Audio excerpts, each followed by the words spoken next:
I am not an expert. The views and opinions expressed in this video are based on my own beliefs and experiences for entertainment purposes only and should not be taken as advice. Proceed at your own risk, not intended for children. Hey everybody, welcome back. If you're new here, my name is Amy. This is The Shadowed Path, and on this channel we talk about witchcraft and sorcery and whatever else I feel like talking about from my perspective. So all of the information comes from my life, my experience, what I'm going through, what I have gone through. The important thing to remember is that there are as many ways to practice witchcraft as there are people in the world. If that sounds like something that interests you, please consider subscribing. Today we're continuing my Elemental Magic series. I know, it's been a while. With a question asked by a friend of mine. It's a two-part question, so this is going to be a two-part video, and we're actually going to start with the second part. So, because they need to happen in sort of a certain order, which doesn't sound like me at all, does it? So I guess watch them in whatever order you want to watch them in. The question was, how does one summon / communicate with the elements or elemental magic? When you manage to do so, is it physical? Is it energetic? What does that look like, and how does that work? So I'm going to start with the second part of that question, which is elemental magic physical, energetic? What does that look like? How does that work? The answer is yes. So when people ask me where to start with witchcraft in general, I usually tell them start with something that you're really interested in and start with energy work. I recommend a book by Mia Om. I'm not sure how to pronounce their name, but I recommend a book that I read a long time ago called Energy Essentials for Witches and Spellcasters. It was really important for me in the very beginning, like developmental stages of my witching journey, and I will put the link to it in the description. It's a really great book. I recommend it to like literally everybody who's interested in sorcery of any kind, really. When I learned how to, I guess when I first started like witching, and when I learned how to communicate with my element, my primary one to begin with, there were definitely two parts of it. There's the physical part of the element. So my element is shadow. So for example, there's the physical part of the element, which is like actual shadows, actual darkness, the literal dimming of what a person would see, the literal dimming of the world around a person. And then there is the energetic part of it, which is more spiritual. Obviously, it's energy. It might not be visible to somebody who's like looking. It might not even be visible to the practitioner, but it can still hold the essence of the element. So I guess as an example, if I'm practicing shadow magic and I'm working with the more like physical side of it, then what I would practice would be like making a room darker, or making a shadow, like a physical, like an actual darkness, pool of darkness, like grow or creep. And that has a few different applications. One that I can think of off the top of my head would be to dim a light source or a camera or something, which sounds vagabondy, I realize, but I'm very light sensitive, and I have at times practiced like dimming a light bulb using shadow or darkness, especially like at night is the easiest because obviously there's an abundance of darkness. The energetic side of that has more to do with your will and the feeling of the element. If you haven't watched it yet, one of my very first videos on this channel, I think it might have been the second video. It's actually one of the ones people watch. Whoa, eyelashes. Ugh. It's actually one of the ones people watch the most, which I'm actually very thankful for.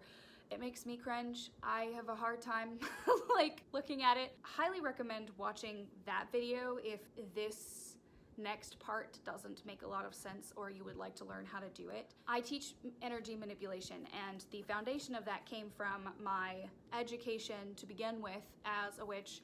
Very short-lived, from being in a circle, is what we called them, is basically a coven, then also from reading that book by Mia Om. So when you summon energy, and you're working with energy, you're manipulating it. Say you have a like sphere of energy in your hand. Sometimes a person will actually be able to see it. Sometimes they will just feel it. It's hard for me to tell you how everybody would interact with it, but I can tell you how I would interact with it. I sort of see it in a kind of an ethereal way. Like it sort of looks physical to me, but it looks physical more in the sense that like a spirit or a ghost would, not like an actual like ball in my hand, if that makes sense.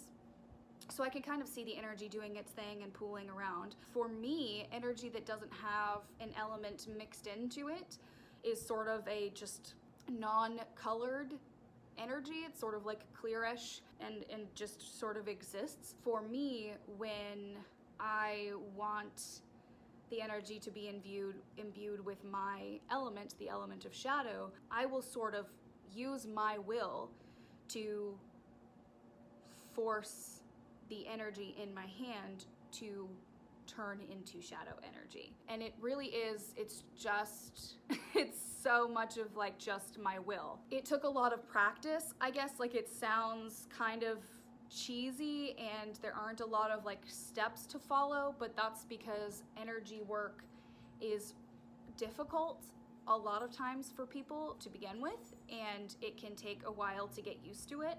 And it can take a while to get proficient and to get to a point where it's happening without necessarily like having to focus on it all the time.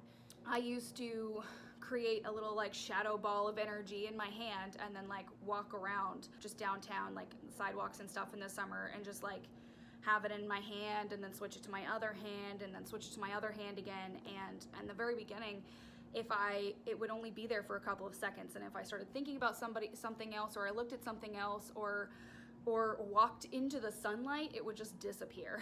That was really frustrating because I lived in Southern California and it was very sunny. No, I lived in Southern Oregon and it was very sunny in the summer. And so I'd walk through shaded areas and then into the sun and into shaded areas and into the sun as I'm like walking down the street, and every time I would have to like recreate a ball of energy and then keep walking. It can be sort of a hassle to learn. It can take some time and some concerted effort. Not everybody is going to have to deal with that. Some people are really good at manipulating energy and don't even realize they're doing it. Some people are going to take to it faster. To sum it up, like the real difference is that there is, let's use the element of wind, for example. There is actual wind, you know, outside or inside, that's created by a fan or the air conditioner or the heater. And outside there's actual wind created by weather patterns. Outside there is actual wind, right? But somebody who uses wind, who is connected to the element of wind, can also utilize the essence of wind in their energy, even if there's no actual wind. One of the easiest ways for me to think of it is to sort of add almost a color to my energy. So for me, with shadow, if I want to imbue my energy with shadow, like that's what I would focus on, is shadow, and then my energy would actually become quite dark. It would look, you know, sort of blackish, sort of grayish in my hand or wherever it is that I'm trying to pull it. So for somebody who works with wind, it might appear slightly yellowish, or it might just be sort of like still just like clear, but like stronger, more erratic, almost like your own energy is being boosted by the energy of another like entity or energy source in a way. So yes, elemental magic can be the actual physical element. It can also be energy focused, and often it's a combination of the two. Often it is a bit of energy manipulation because you kind of have to do that. Like, a lot of people don't practice it the same way that I do, but in the end, like, witchcraft really comes back to will, intent, energy. And so if you're not manifesting and then like using your will to force energy somewhere, then it's going to be a lot harder to make things happen. That's like literally how things happen. It's how things work. Like, our lives have energy, all of the things in the world have energy. Like, energy just is. So without that, things don't like live and breathe and move and stuff. It's kind of like, I mean, it's often a combination of summoning or communing with your element and adding its essence into your energy, combining them, and then using them for something. I hope that that made sense. In the second part, I will talk a little bit more about how to do that, how to commune with the elements, how to summon it, and like just how I do it. So this was just the explanation of like really just answering that question. Are we dealing with physical elements, or are we talking about energetic elements? I guess a really easy one would be like fire, right? Like there are actual fires, there are physical fires. People who are connected to the fire element often can manipulate actual physical fires, but that doesn't mean that their own personal energy is separate from that. Often people who practice with the fire element also have that energy of fire in their own energy. So even if there's no physical fire, then they still have the essence of fire to work with. Okay, I've used like 3 different examples. I hope that that made sense. If it did, put a little fire emoji in the comments down below so I know you made it through the whole thing.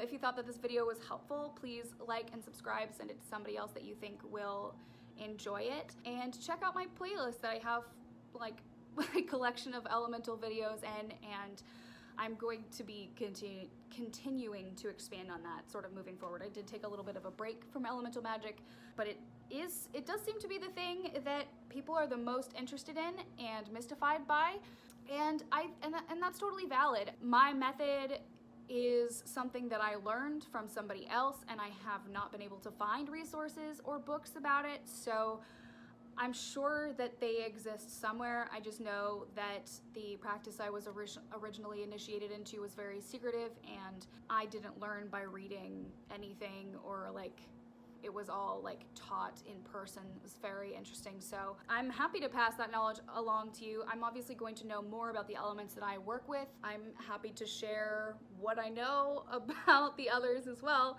And yeah, so I hope that this was helpful. I hope that you enjoyed it. Thank you so much to my patrons on Patreon. I have been a bit neglectful of them, and I just want to say that I appreciate their support, and I appreciate your support. You know, one of the best ways to support this channel is to just subscribe. It's crazy, but that's like, it's free to do that, to just like subscribe. So thank you so much for joining me today, and I hope you have a blessed and beautiful day.